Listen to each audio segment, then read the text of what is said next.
448 is the new SerDes speed that we're talking about here at OIF. It's very important.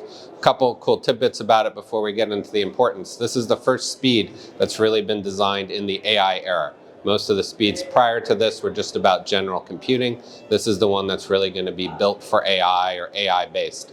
And that's going to put a whole bunch of new requirements on it. So why is it important? We're going to see record port shipments, record interconnects here, and ultimately, if we think about it, the speed will have to go quicker. The hyperscalers are talking about next-gen chips that are double the die size, double the number of processors per chip, or maybe even quadruple the number of processors. So the interconnect needs to scale at a pace we've never seen in Ethernet. This concept of doubling or quadrupling just isn't going to be enough going forward.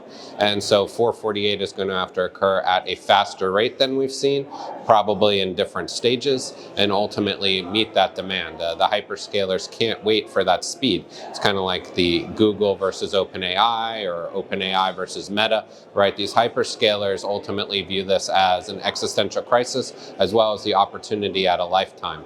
And in order to do that, they're going to move forward. And so the OIF in particular kind of plays that nice role. It provides the standards bodies, it works with the hyperscalers, it works with the vendors to kind of make sure that we as an industry are marching forward consistently in order to, one, get the opportunity out there, and then two, to kind of make sure that opportunity isn't running into all these different directions. We can't have, say, 6 scale-up technologies for 4 hyperscalers. We can't have different flavors of Ethernet that are only compatible with one customer. And so if we kind of think about why we're here, we're kind of to get that agreement and ultimately make sure that this will be successful and scalable. So looking at kind of our research and how OIF and this 448 impacts it. If you think about it, 448 is the 3.2T terabit technology. We already have that in our forecast kind of in 28, 29.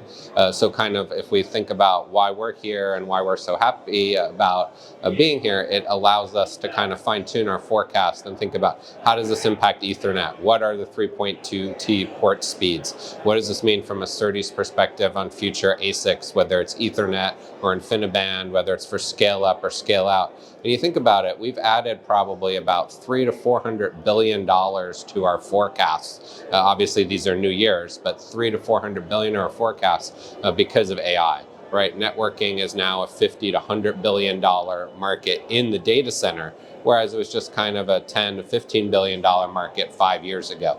So the importance of OIF and this 448 speed is just this whole new order of magnitude in our forecast projections, whether that's number of ports, number of NICs, number of servers, and then from a revenue perspective, right, it's really adding that additional zero to the forecast. We're now talking about a server market that's 300 to 500 billion versus 100 billion. We're talking about a switch market that's going to be 50 plus billion versus that 10 to 15 I was talking about earlier. These are massive changes, something that we haven't even seen going back to the cloud days or the early data center days or the early campus days. This is kind of unprecedented growth and unprecedented volumes. And kind of from our forecast perspective, right, how does the supply chain absorb that? When you're talking about 1 million ports per quarter instead of a few 100,000 or tens of millions of connectors, that's a whole different scale that we just haven't seen historically. Kind of to wrap that up, the OIF is hosting the IEEE, we saw the Ethernet Alliance, we saw Ultra